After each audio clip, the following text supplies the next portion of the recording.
บายดีทุกคนตอนนี้ปาราบินกำลังจะเดินทางไปที่เวียดนามนะจะไปที่โฮจิมินห์ซิตี้ตอนนี้เรากำลังมาขึ้นยนต์อยู่ที่สนามบินสากลวัดไต่นครหลวงเวียงจันทร์โดยเขาจะบิน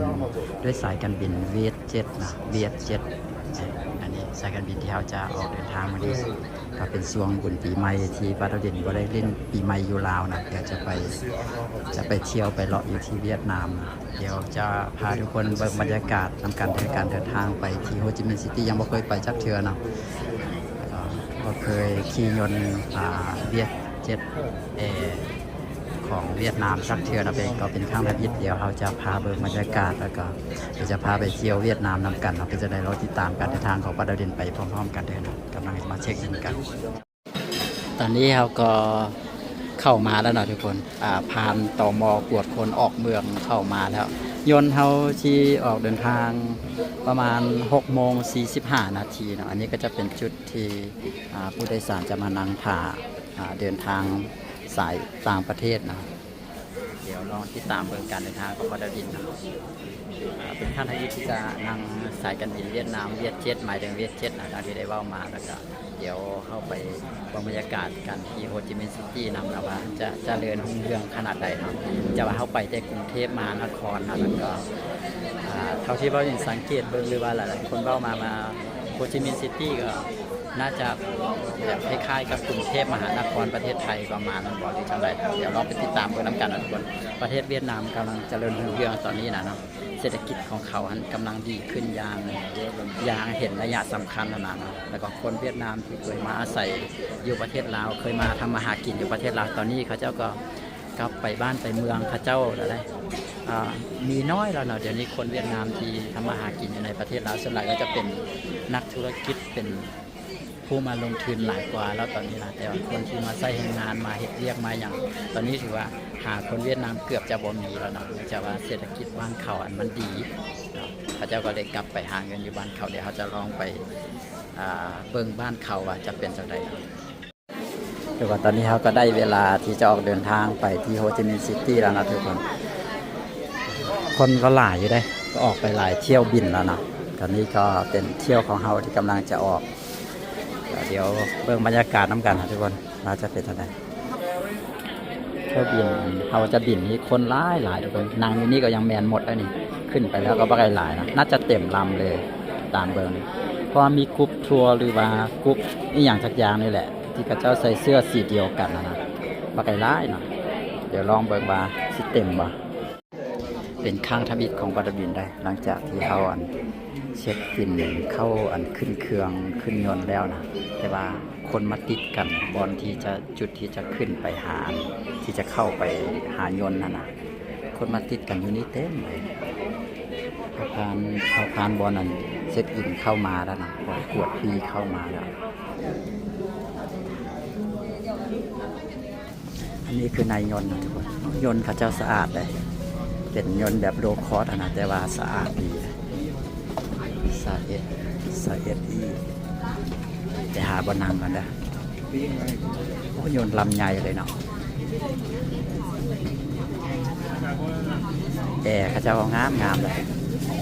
จะว่าเป็นภาษาเวียดนามนะ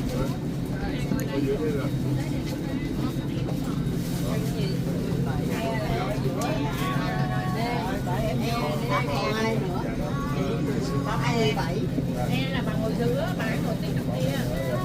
Vô đây. Rồi, đây đâu? Không, 17 ngồi đây. Dạ. Jessica, we have a Jessica, we have a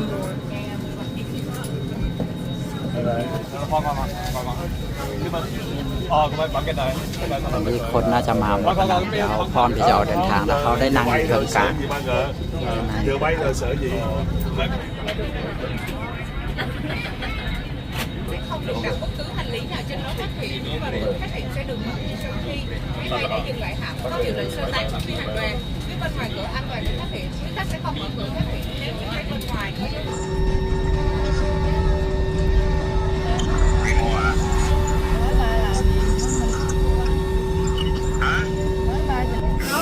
ทุกคนในที่สุดเขาก็มาฮอดแล้วโฮจิมินห์ซิตี้เนาะมาฮอดปุ๊บสิ่งที่เขาเจอก็คือสิ่ง สิ่งที่เขาเห็นนะก็คือยนต์ติดนะสนามบินเขาเจ้าย้ายใหญ่แล้วก็ยนต์หลายแห่งยนต์ติดนะกว่าเขาจะได้จอดยนต์ทันแลนด์ที่ลงบักนอนโดนแล้วก็จอดท่าก็จะได้เข้ามาจอดอยู่จุดที่เขาจอดได้นะบักนอนโดนยนต์เขาเจ้าหลายแล้วก็สนามบินเขาเจ้าใหญ่นะเนี่ยน่าจะท่าฮอตต่อไปละ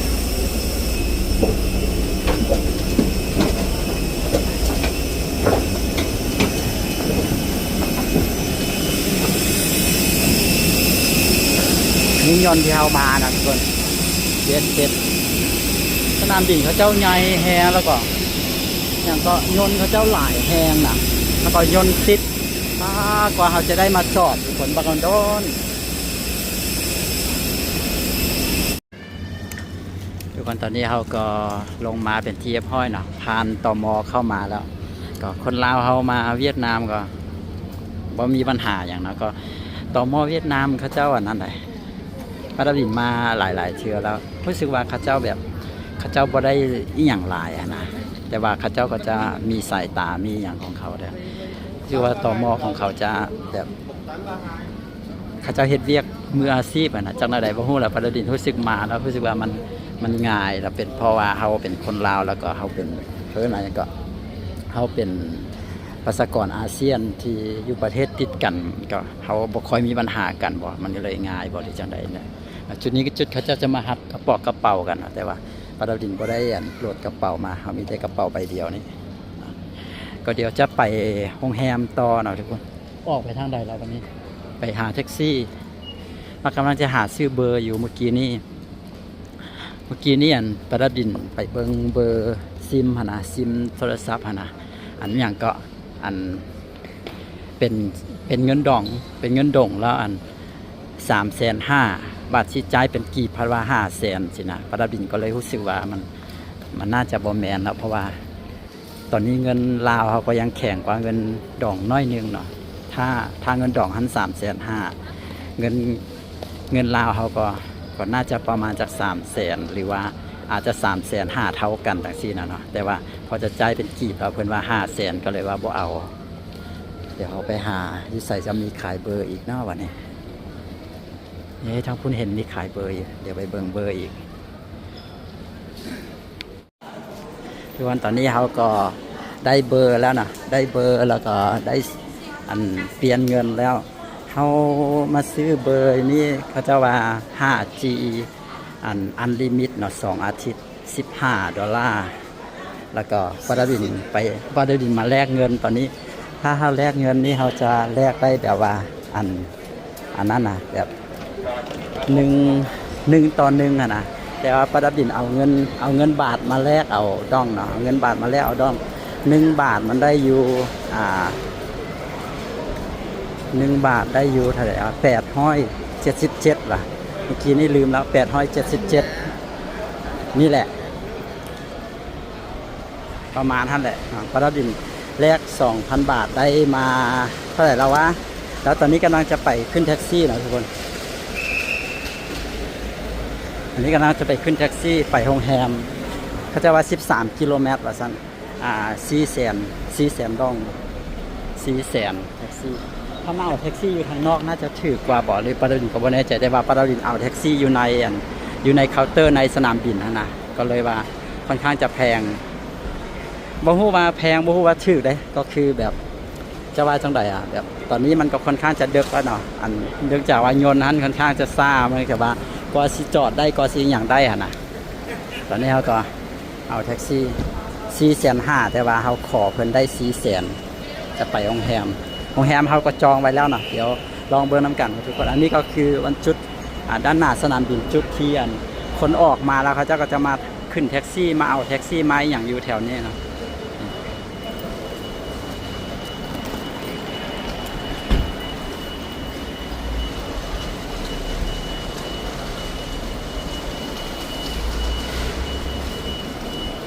น่าจะเป็นแท็กซี่พิเศษประมาณนั้น Give me some Lao currency as a souvenir. Okay, yeah. Okay. Yeah. So maybe when we arrive. Okay. พิ่นว่าเพิ่นอยากได้เงินกีบเพิ่นอยากได้เงินกีบเพื่อเป็นที่ระลึกว่าซั่น โอเคนะทุกคนตอนนี้ Tôi trời ơi, cũng nhiều nước nhưng mà tiền Lào là tôi chưa có. I've transported a lot of water, but I don't have any Lao currency yet. À, I've transported a lot of water, but I don't have any Lao currency yet. เดี๋ยวไปฮอดโรงแรมแล้วเดี๋ยวจะนั่นเดี๋ยวปาราดินจองโรงแรมไว้แถวตึกที่สูงที่สุดในประเทศเวียดนามนะอันนี้ก็จะเป็นแบบเป็นส่วนเป็นอย่างของเขานะจะเจริญดังที่หลายคนรู้เลยเนาะอันนี้โฮจิมินห์ซิตี้น่าจะเป็นเมืองที่ใหญ่ที่สุดในประเทศเวียดนามนะก็โฮจิมินห์ซิตี้น่าจะเป็นเมืองที่ใหญ่ที่สุดในประเทศเวียดนามบรรยากาศการสัญจรก็ความรู้สึกในตอนนี้รู้สึกว่าคืออยู่กรุงเทพรถหลายเนาะปาราดินขี่รถมาก็ใกล้ๆจะฮอดโรงแรมแล้วรู้สึกว่าเปลี่ยนจากตอนที่ปาราดินเคยมาเวียดนามตอนปี 2015 เนาะตอนนั้นไปฮานอยเขาเจ้าบีบแต่กันบักหลายปิงปังเลยแต่ว่ารู้สึกว่ามาครั้งนี้มาโฮจิมินห์ซิตี้เป็นครั้งนับอิฐของปาราดินเนาะที่ได้มาโฮจิมินห์ซิตี้แล้วเขาเจ้าก็บ่ค่อยบีบแต่กันได้ขี่รถออกจากสนามบินมาก็ไก่เติบได้ยินแต่2เทื่อเนาะได้ยินแต่2เทื่อได้ยินเมื่อกี้นี้อีกบาทหนึ่งแต่ว่าตอนนั้นไปฮานอยนะโอ้เขาเจ้าบีบกันติ้งตองเลยแต่ว่ามาเมืองนี้แล้วหรือว่าเขาเจ้าแต่ก่อนเขาเจ้าก็บีบหลายแล้วมาตอนนี้แล้วเขาเจ้าบ่บีบบ่หรือว่าแต่ก่อนแล้วเขาเจ้าหรือว่าตั้งแต่ตอนนั้นก็เขาเจ้าก็บ่บีบเลยบ่เมืองนี้อันนี้เขาก็บ่ฮู้นะเพราะว่าเป็นครั้งทับอิฐที่ได้มาโฮจิมินห์ซิตี้นะรู้สึกว่าเงียบสงบเงียบกว่าตอนไปฮานอยนะตอนนั้นนะโอ้เสียงดังขนาดเลยปีบปาบนะอันนี้ก็มิจิรีเลยทุกคนตอนนี้ปาราดินก็มาลงจากแท็กซี่แล้วนะก็เฮาอยู่ตอนนี้ก็คือแถวนี้เขาเจ้าเอิ้นมาแลนด์มาร์กนะแลนด์มาร์กวินคอมเซ็นเตอร์อยู่นี่ก็จะเป็นแถวนี้มันจะมีแบบตึกสูงๆนะมีตึกสูงๆมีอย่างไรก็มีอย่างประมาณนั้นแหละก็ปาราดินบอกทียูเขาเจ้ามาแล้วเขาเจ้าก็เอามาส่งอยู่นี่ซึ่งเขาบอกว่าเขาพักอยู่ตึกไหนแค่เดี๋ยวจะลองเบิ่งแลนด์มาร์กไฟเดี๋ยวจะลองเบิ่งว่าพักอยู่ที่ไหนก็จะเป็นตึกสูงแบบนี้ก็จะเป็นตึกสูงแบบนี้เนาะเอาอยู่ตอนนี้นี่เขาน่าจะพักอยู่ตึกนี้นี่แหละน่าจะพักอยู่ตึกนี้เดี๋ยวนี้โอเคเดี๋ยวปาราดินจะไปเช็คอินเข้าห้องพักก่อนนะทุกคนตอนนี้ปาราดินก็เข้ามาห้องตัวเองแล้วนี่มาแล้วมาฮอดในห้องแล้วป้าก็จะขึ้นมาได้ เดี๋ยวจะเล่าสู่ฟังหน่อยนึงเนาะเดี๋ยวเบิ่งนี่อาจจะเป็นห้องนอกห้องน้ำเนาะเป็นอย่างนี้อันนี้ก็จะระดับจักดาวปาราดินก็บ่แน่ใจมันน่าจะเป็นแบบเป็นห้องแฮมหรือว่าเป็นคอนโดปาราดินก็บ่แน่ใจมันชื่อว่าแลนด์มาร์คคอนโดเทลนะโฮเทลนี่อันนี้จะเป็นห้องนอนนะอันนี้จะเป็นห้องนอนแล้วก็จะเป็นห้องแบบนั่งลิ้นเบิ่งทีวีมีบอลโต๊ะกินข้าวแล้วก็มีตู้ใส่เกิบบอกประมาณหันกระเป๋าอย่างนี้หันแล้วก็มีบอลล้างถ้วยล้างจานมีหม้อหุงข้าวก็ยังมีได้ เนาะก็คล้ายๆเป็นคอนโดอะไรทุกคนมีตู้เย็นอย่างนำนะเดี๋ยวเราลองเบิ่งทางนอกเลยทางนอกเป็นจังไดออกมาเนาะเราอยู่สั้นที่25เนาะสั้น25เราอยู่สั้น25ยังมีสูงขึ้นไปพุ่นอีกสั้น25ด้วยเราอยู่นี่แหละเห็นป่ะอันนั้นคือทางลมเนาะอันนี้คือทางลมมีสระลอยน้ำอยู่ลมมันจะเป็นคอนโดเป็นห้องแฮมเป็นอย่างประมาณนั้นทุกคนก็อยู่ที่แลนด์มาร์คอันที่เว้าสู่ฟังหน่อยหนึ่งเด้ออันปาราดินมา ก่อนที่ปารดินจะมาปารดินจองมาทางแอปออนไลน์เนาะแล้ววันนี้ข้าเจ้าแซดไปถามไปขอปารดินว่าขอรูปพาสปอร์ตแบบเพื่อข้าเจ้าสิเอามาแบบเอามายืนยันอหย่างซี่นะเนาะปารดินเนี่ยบอกล้าส่งให้ข้าเจ้าเพราะว่าปกติปารดินก็เคยจองผ่านแอปนะมันจะเป็นแอปท่องเที่ยวนะแล้วเวลาเอามาฮอดแล้วเขาจึงเอาพาสปอร์ตให้ข้าเจ้าแล้วจึงเช็คอินเข้าโรงแรมประมาณนั้นเนาะปารดินเข้าใจก็ต้องเฮ็ดแบบนั้นก็เลยว่าข้าเจ้าแชทไปทาง WhatsApp เนาะข้าเจ้าก็ได้เบอร์ปารดินทางแอปหั่นแหละว่าขอพาสปอร์ตแด่เพื่อจะยืนยันการเช็คอินเข้าวันพักสินะปารดินก็บ่กล้าส่งปารดินก็บ่ยอมส่งเนาะปารดินบ่ยอมส่งแต่สุดท้ายข้าเจ้าก็เช็คอินให้ปารดินแล้วก็ข้าเจ้าเอาไปแจนี่เห็นป่ะเอาคีย์การ์ดเอาอีหยังต่างๆนานาไปไว้มันจะมีเป็นบล็อกคือละแมวบล็อกนะเป็นตู้ไปรษณีย์อย่างประมาณนั้นนะเพราะว่าแต่ละห้องมันจะ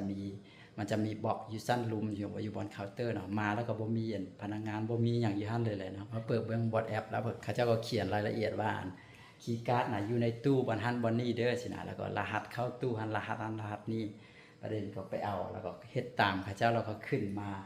าโดยที่บ่มีพนักงานบ่มีอีหยังเลยแล้วก็ขึ้นมาคนเดียวแล้วก็มาเปิดก็เปิดสิได้เนาะเปิดบ่ได้แล้วก็แชทไปหาเราแล้วเราก็บอกรหัสมาแล้วจึงเปิดเข้ามาในห้องก็ห้องใหญ่เนาะราคาอยู่ที่ปารดินจ่ายเป็นเงินบาทเนาะจ่ายอยู่ในแอปนะราคาเท่าไหร่แล้ววะเดี๋ยวปารดินจะเบิ่งราคาห้องพักนี่นะแบบนี้ราคาห้องพักนี่ปารดินจองมา2 คืนเนาะ2 คืน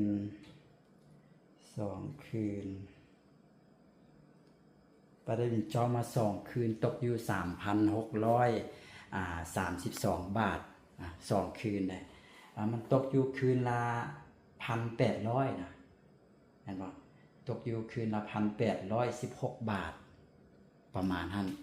แล้วก็แบบ